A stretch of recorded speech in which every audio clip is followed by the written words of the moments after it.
Now we will do the chapter and numericals.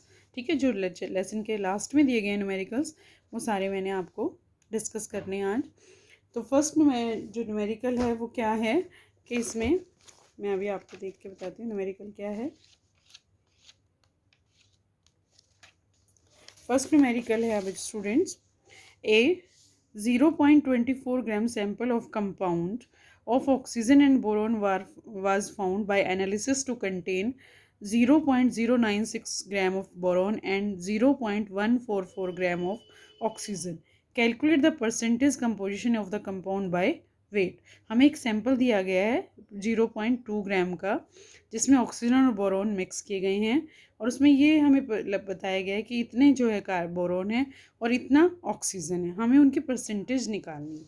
ठीक है, तो हम कैसे निकालेंगे, हमें गिवन मास है सैंपल ऑफ कंपाउंड 0.24 ग्राम। ठीक है, हमें इतनी ग्राम दिया गया है, उसमें बोरोन की जो मास है वो इतनी दी गई है, तो हमने परसेंटेज निकालनी है। परसेंटेज कैसे निकालेंगे, mass of boron divided by mass of sample multiplied by 100, क्योंकि परसेंटेज निकालनी है तो मल्टीप्लाई हम 100 से कर देंगे।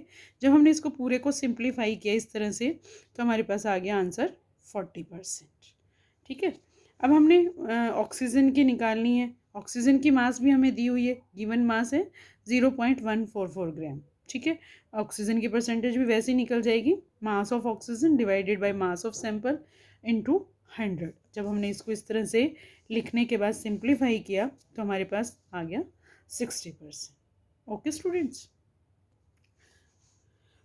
अब मैं आपको एक छोटा सा टॉपिक जो रह गया था उसमें से मोलर मास का बताना रह गया था। मोलर मास उससे रिलेटेड न्यूमेरिकल्स हैं। तो मोलर मास क्या होती है, molar mass is the mass in grams of 1 mole of a substance. एक सब्सटेंस के 1 मोल के ग्राम्स में, ग्राम्स की जितना मास होती है उसे हम मोलर मास कहते हैं। ठीक है, किसी भी सब्सटेंस के 1 मोल में जितने ग्राम्स होते हैं हम उसको मोलर मास कहते हैं और इसका जो यूनिट है मोलर मास का, इट इज़ ग्राम पर मोल होता है। ठीक है, हाउ मैनी मोल्स, हम अगर हमने नंबर ऑफ मोल्स निकालना है, जैसे कि इसमें दिया हुआ एक एग्जांपल दिया हुआ, पहले एग्जांपल समझ लो। Molar mass in grams is numerically equal to atomic molecular formula, molecular formula mass in u. For example, molar mass of carbon dioxide is 44 gram per mole. Molar mass of sodium chloride is 58.5 gram per mole. ये calculate की गई हैं। ठीक है, how many moles are present in certain mass of a substance. अगर हमने किसी में नंबर ऑफ मोल्स निकालने हैं तो हम उसके लिए फार्मूला यूज़ करते हैं mass of the substance divided by molecular mass of the substance. इस तरह से हम उसमें से निकाल सकते हैं। ठीक है, तो हम इससे रिलेटेड अभी कुछ न्यूमेरिकल्स करेंगे। तो मोलर मास क्या होती है, molar mass is the mass in grams of 1 mole of a substance. किसी सब्सटेंस के 1 मोल के ग्राम्स में जितना ग्राम्स की जो मास होती है उसे हम मोलर मास कहते हैं। ठीक है, कैलकुलेट द मोलर मास। ठीक है, मोलर मास हमने निकाली इथीन की। इथीन का फॉर्मूला है C2H2। ठीक है, इसमें हम देख रहे हैं कि 2 कार्बन है और 2 हाइड्रोजन है, तो हम इसको कैसे निकालेंगे मोलर मास को, 2 हैं तो 2 और इसका जो कार्बन की एटॉमिक मास है वो होती है 12। ठीक है, ये हमारा कार्बन का हो गया, प्लस 2 जो हैं हाइड्रोजन के मॉलिक्यूल्स हैं और एटॉमिक मास होती है 1। जब हमने इनको सिंप्लीफाई किया 24 + 2 26 ग्राम पर मोल आ गया। ठीक है, इसी तरह से हमने सल्फ़र का निकालना है। सल्फ़र S8 जो है इसका फॉर्मूला हमें दिया हुआ है।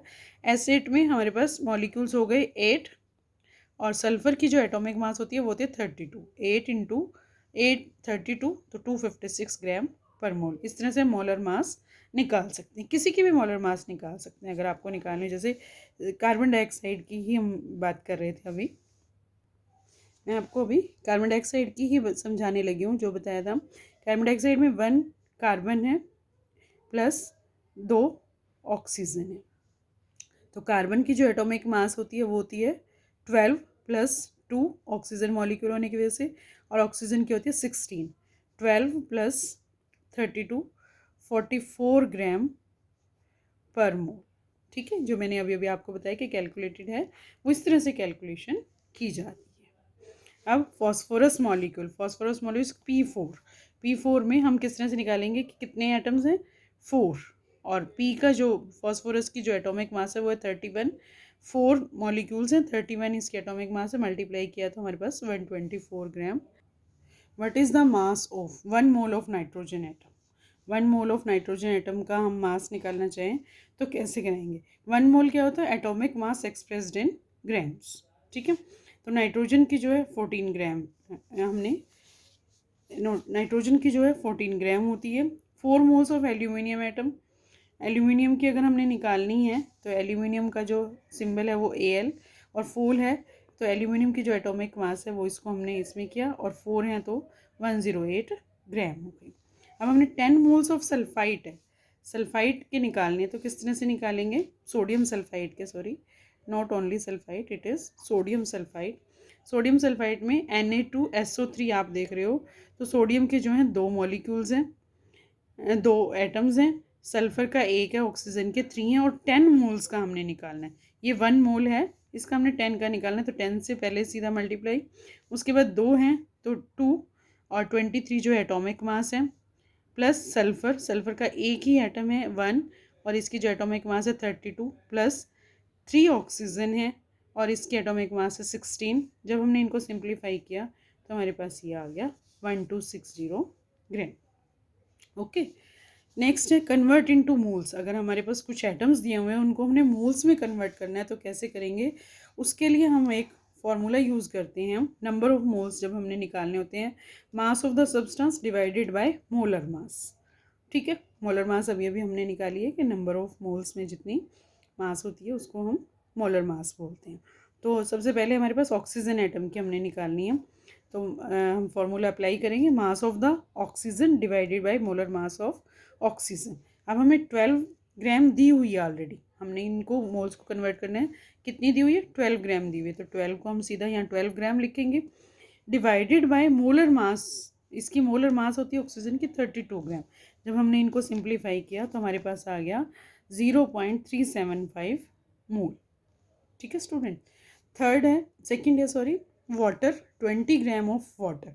20 ग्राम ऑफ वाटर को जब हमने निकालना है तो मास ऑफ वाटर, हम यही फॉर्मूला अप्लाई करेंगे, mass of water divided by molar mass of water. क्योंकि मास हमें वाटर की दी हुई है 20 ग्राम, 20 ग्राम डिवाइडेड बाय जो मोलर मास होती है वाटर की वो होती है 18 ग्राम। ठीक है, 18 ग्राम कैसे आई? H2O, H2O में 2 हाइड्रोजन के हैं और एक ऑक्सीजन का होने की वजह से 16, ये हो गया 18। ये मैं आपको बस यहाँ पे समझा रही हूँ, 18 ग्राम पर मोल। जब हमने इसको सिंप्लीफाई किया तो 1.11 मोल आ गया। अब कार्बन डाइऑक्साइड का मैं आपके सामने ही करके दिखा रही हूँ। कार्बन डाइऑक्साइड का कैसे निकालेंगे? कार्बन डाइऑक्साइड का मास of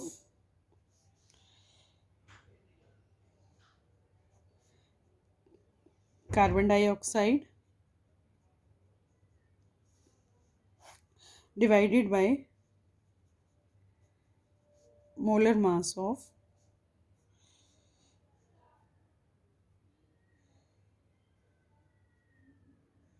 carbon dioxide. Carbon dioxide की हमें दी हुई है 22 ग्राम। ठीक है, और इसकी जो मोलर मास होती है वो होती है 44 ग्राम, 44 ग्राम पर मोल। 44 ग्राम कैसे आई? कार्बन का 1 मॉलिक्यूल और इसकी होती है 12, प्लस ऑक्सीजन के 2 मॉलिक्यूल्स, इसकी होती है 16। ठीक है, 12 प्लस 32, ये हो गया 44। ठीक है, जब हम इसको सिंप्लीफाई करते हैं तो हमारे पास आता है 0.5 मोल। तो इस तरह से आप कोई भी नंबर ऑफ किसी को भी आप मोल्स में कन्वर्ट कर सकते हो। अगर आपको दिया हुआ हो ऑक्सीजन एटम्स तो आप उसको मोल्स में